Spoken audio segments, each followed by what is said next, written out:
Assalamualaikum warahmatullahi wabarakatuh. Eee, Sampai bertemu lagi dengan saya, guru bahasa Indonesia di SMA Negeri 1 Purwadadi.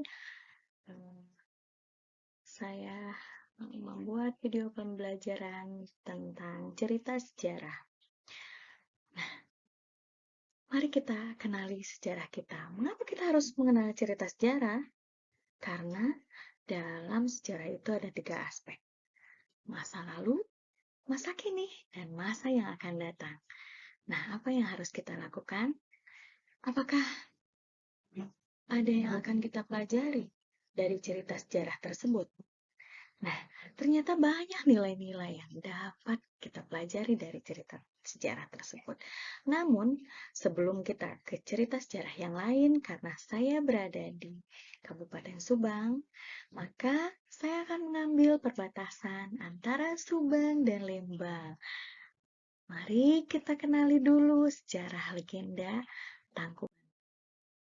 Baik, yang pertama, kita harus tahu dulu ciri-ciri teks sejarah itu apa ya.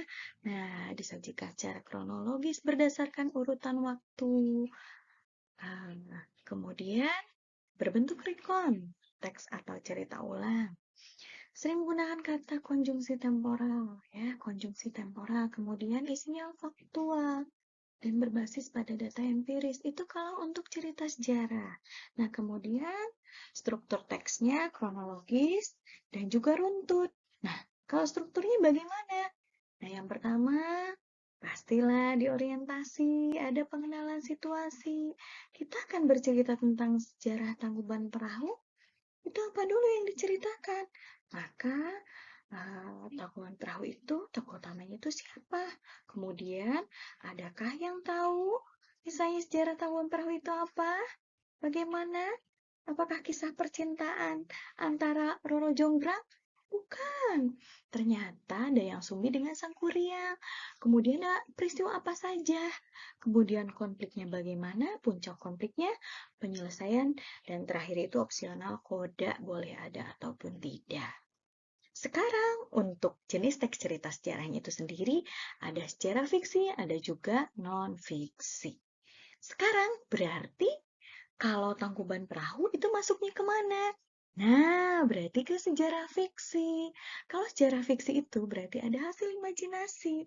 Nah, karena apa? Karena di sana termasuk ke dalam legenda. Baik, di sini kita bisa melihat. Oh, ternyata Tangkuban Perahu ini terletak di Jalan Raya Tangkuban Perahu Cicadas Sagala Herang, masih Kabupaten Subang ya teman-teman. Nah, kemudian selanjutnya, oh ternyata kita bisa bersuah foto ya di sana, atau juga selfie dengan teman-teman kalian. Nah, kemudian untuk cerita sejarah legenda Tangkuban Perahu itu sendiri.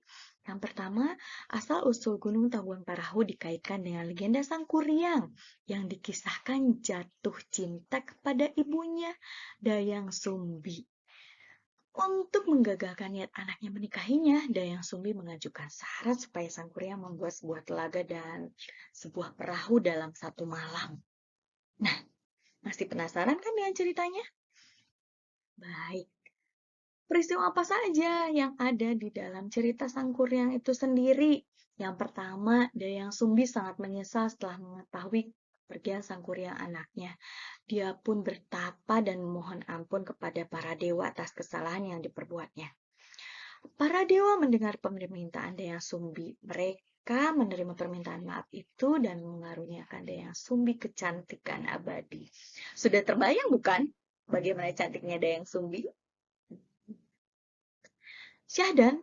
Nah, ternyata ada kata-kata ya. Tapi kita di sini tidak membahas tentang kata-kata karena kita di sini hanya membahas struktur. Jadi kita tidak membahas tentang kebahasaan ya.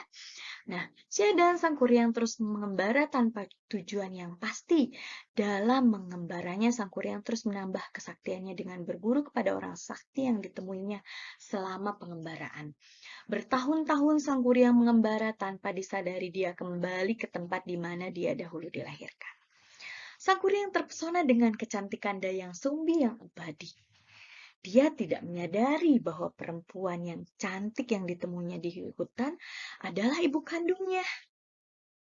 Hal yang sama terjadi juga pada Dayang Sumbi yang tidak menyadari pemuda yang gagah yang sakti itu adalah sang Kuryang anaknya yang dulu pernah diusir olehnya. Karena saling jatuh cinta, mereka merencanakan untuk menikah. Nah, itu peristiwanya. Kemudian, konfliknya bagaimana? Sebelum pernikahan dilangsungkan, sang Kuryang berniat untuk berburu. Dayang Sumbi membantu sang Kuryang mengenakan penutup kepala. Ketika itulah Dayang Sumbi melihat luka di kepala calon suaminya. Teringatlah dia pada anak lelakinya yang telah meninggalkannya.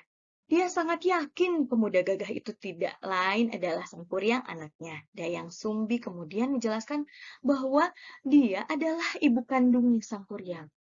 Oleh karena itu, dia tidak bersedia menikah dengan anak kandungnya tersebut. Namun, sang Kuryang yang telah dibutakan oleh hawa nafsu tidak memperdulikan penjelasan Dayang Sumbi. Dia tetap bersikukuh menikahi Dayang Sumbi. Puncak konfliknya itu, Dayang Sumbi memiliki permintaan. Jika memang begitu kuat keinginanmu untuk menikahiku, aku mau engkau memenuhi satu permintaanku, kata Dayang Sumbi. Apa permintaan yang kau kehendaki? Tantang sang Kuryang. Dayang Sumbi mengajukan syarat yang luar biasa berat, yaitu dia ingin Sungai Citarum dibendung untuk dibuat danau, dan di dalam danau itu ada perahu besar. Semua itu harus dapat engkau selesaikan dalam satu malam. Bayangkan, hanya satu malam. Resolusinya, di saat Dayang Sumbi mengenali tanda kepalit sang Kuryang, lalu mulai mencari akal bagaimana caranya menggagalkannya sang Kuryang menikahi Dayang Sumbi, yaitu dengan cara membuatkan bendungan dan kapal dalam waktu semalam saja sebelum ayam berkokok menandakan matahari telah terbit. Karena gagal memenuhi persyaratan dari Dayang Sumbi, sang Kuryang pun mengamuk dan menendang perahu yang dibuatnya ke arah utara. Dalam sekejap, perahu yang jatuh menelungkup itu berubah menjadi gunung tangkuban perahu.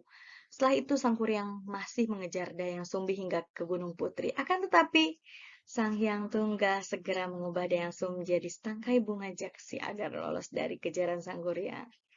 Sedangkan sang Kuryang yang tidak berhasil menemukan Dayang Sumbi akhirnya menghilang ke alam gaib. Itulah legenda Dayang Sumbi. Nah, nilai-nilai apa saja yang bisa kalian peroleh dari sini? Nah, berarti ada nilai apa saja? Ya,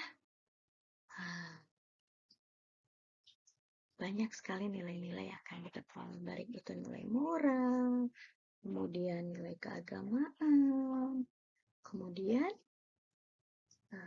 nilai kebudayaan. Nah, sebenarnya baik tidak sih kalau kita menginginkan cantik seperti Dayang Sumbi itu bagaimana? Ternyata dia itu selalu cantik karena apa? Karena makanannya juga tidak seperti kita, tidak makan junk food. Nah, oleh karena itu, kita juga harus melihat, oh ternyata mungkin Dayang Sumbi itu hanya eh, apa? Hanya memakan sayur-sayuran dan buah-buahan yang ada di sekitarnya karena memang tinggal di hutan. Nah, kemudian bagaimana ternyata Sang Kuryang itu memiliki semangat yang luar biasa ya untuk mendapatkan Dayang Sumbi. Nah, itulah tadi dari struktur dan juga nilai-nilai. Sekilas saja, semoga kalian selalu tidak puas dan kalian bisa menganalisis lebih dalam lagi. Wassalamualaikum warahmatullahi wabarakatuh.